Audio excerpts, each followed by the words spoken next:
the simple thing right now that's a rage in the world is, if you come to our ashram, all the people there who are physically immensely active eat 10 o'clock in the morning, 7 o'clock in the evening, 2 meals.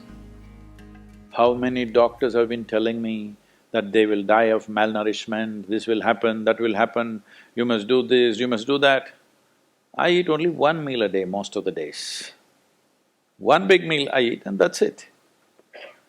And doctors telling me, no, Sadhguru, the way you're traveling, this will happen, that will happen, you must eat at least once in 4 hours, something you must eat.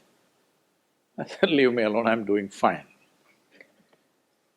But now, a big university in America comes up with this called intermittent fasting. It's not nonsense, it's good, but they rediscovered something that we have known forever. Now everybody is saying there must be a 16-hour gap.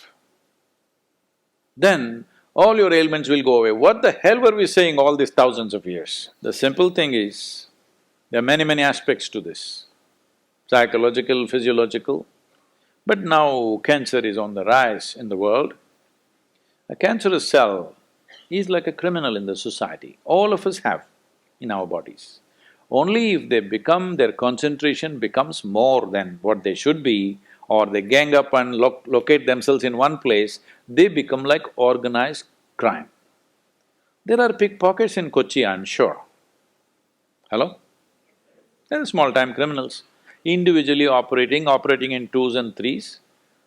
We don't take it very seriously, we leave it because it happens. But suppose all 100 of them got organized into a organized crime, now we will crack down. Because we know now it becomes a threat to the society. Similarly, cancerous cells are like this. Criminals, they're moving around, doing some damage. Their only problem is, right now, they're generally eating about 8 to 12 times more than what the other cells are eating. So if you just give sufficient break between one meal and the other, most of them will die because they cannot survive.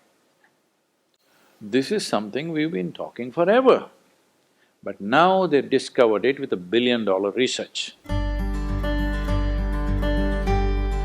And I've seen hundreds and thousands of people who just become healthy and well simply because they're not fueling up all the time when the tank is filling. In the yoga center, all the time people are physically active. So everybody is very hungry by the time it's 3:30, 4 o'clock in the evening, they're extremely hungry. But we learn to live with that because empty stomach and hunger are two different things. Hunger means your energy levels start dropping. But empty stomach is a good thing. In the yogic sciences, today modern science also is coming in line with this. But what we know by our experience, you will spend $1 billion to come there. Because research is all about how many $1 million, that's how it is. Your body and your brain works at its best only when your stomach is empty. So we always make sure we eat in such a way, how much ever we eat, our stomach must be always empty within 2 to 2.5 hours' time maximum. So we go to bed hungry always. People think they cannot sleep. They can sleep. On an average, for 25 years on an average, I slept only 2.5 to 3 hours. These days I'm getting little lazy and sleeping anywhere between 3.5 to 4.5 hours in spite of the level of travel that I have. When I say level of travel, if I say my level of travel in the next few days, you will fall off your chair. Yes? Should I tell you? No, not necessarily. Because in the next 10 days, I'm in 5 different countries doing I don't know how many events, all kinds of events. So, you're able to keep this up simply because you don't overeat. It's very important. Everybody eats 2 meals. I generally eat only 1 meal, 4:35 in the evening, because I don't like to sit in front of the plate and worry about how much to eat. I like to eat well. So, 4:35 in the evening if I eat a meal, it's only next day. Is this enough? Am I looking okay? Hello? Because any correction and purification that needs to happen in the body, your stomach needs to be empty, it's very, very important. Otherwise, the purification on the cellular level will not happen. You pile up things and then you have all kinds of problems.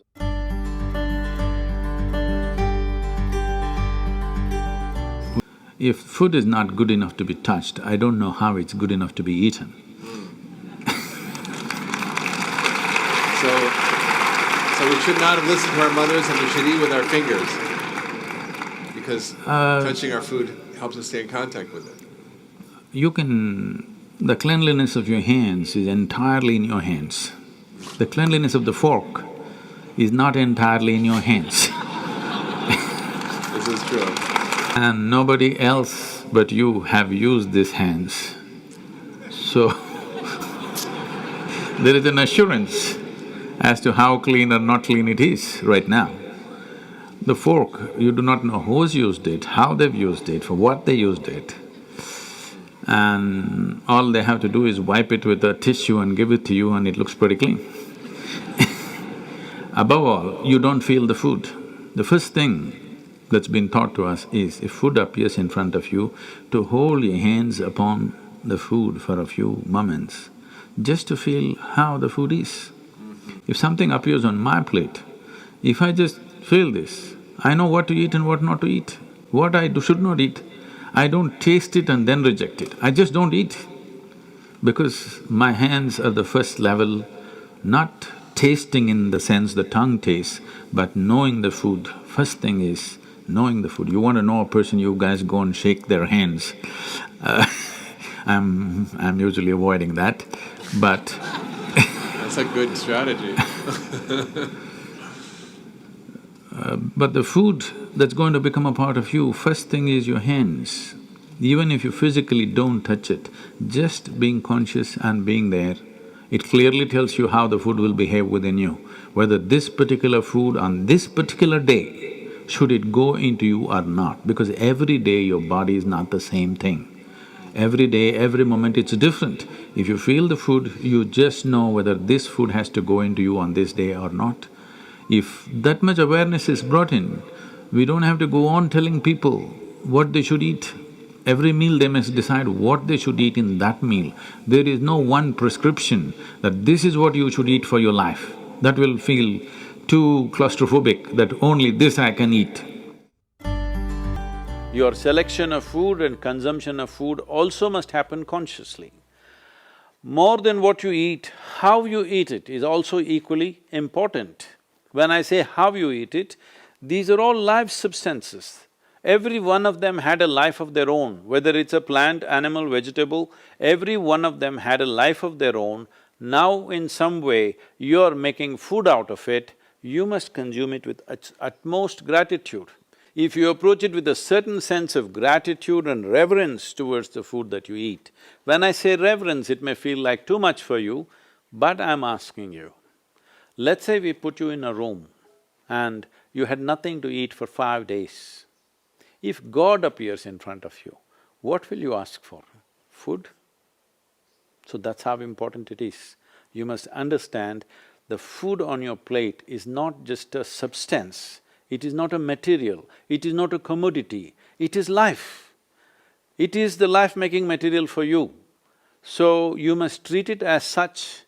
Right now, when it's on the plate, when it's out there, it has no value, but the moment you consume it and it becomes your flesh and blood, now suddenly it's of immense value. Why do we live like this? It's very important, when it comes on your plate itself, you must treat it as a part of yourself. With great reverence, you must consume. Just the way you consume it, if you change that, food will behave very differently within you. This is what consciousness means.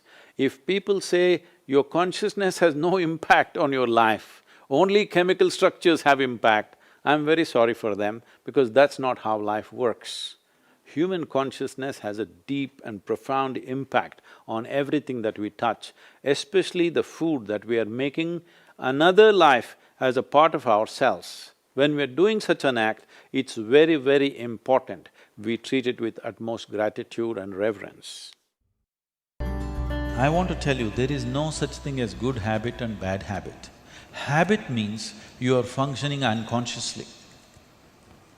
If you're functioning unconsciously, that's a bad thing because the whole thing about being human is we are capable of doing things consciously. That is the beauty of being human, that we can do everything consciously. What an animal does unconsciously, we can do the same thing consciously. We can eat unconsciously or we can eat consciously. We can breathe unconsciously or we can breathe consciously. Everything that we can do it consciously. The moment we do something consciously, suddenly that human being looks very refined and wonderful. Just because somebody walks and speaks consciously, doesn't he become a beautiful human being? Yes or no? That's all. So why is it that we are trying to develop habits as if there's a good thing? Habit means fixed realities, where you don't have to think. You get up in the morning and it'll happen to you. No, don't try to automize your life. That is not efficiency, that is the efficiency of the machine. This one is supposed to function intelligently and consciously. Nobody is expecting it to function like a machine. So, about food and stuff, food must be suitable for the body that we eat for. It is for the body. This is a building material for this body, the food that you're eating. What is the appropriate food? Unfortunately, is all messed up right now. Traditionally, we ate very sensibly in this country, but these 1,000 years of innovations have brought other kinds of food cultures, and today the national diet is pizza or pasta. What is it? Which is one? I don't know. Both were competing. So, we are losing our sense about food. It's definitely time to look at what is the most suitable thing. If I go into that food, it's a very long process, but you must experiment with food, not just by the tongue, but by the body. You eat something today and see, just learn to observe how agile and how active your body feels after eating this food. If it feels like it wants to go to the grave, that's not good food. If it feels like it wants to be alive after eating this, except coffee, because that's a stimulant. If you eat food and your body feels very agile and alive, that means it's good food, body is liking it. If you eat something, it feels dull, that means it's not liking it, it's having difficulty with it, that's why it feels dull. So just on this basis, there's a much… this is a very simplistic way of putting it.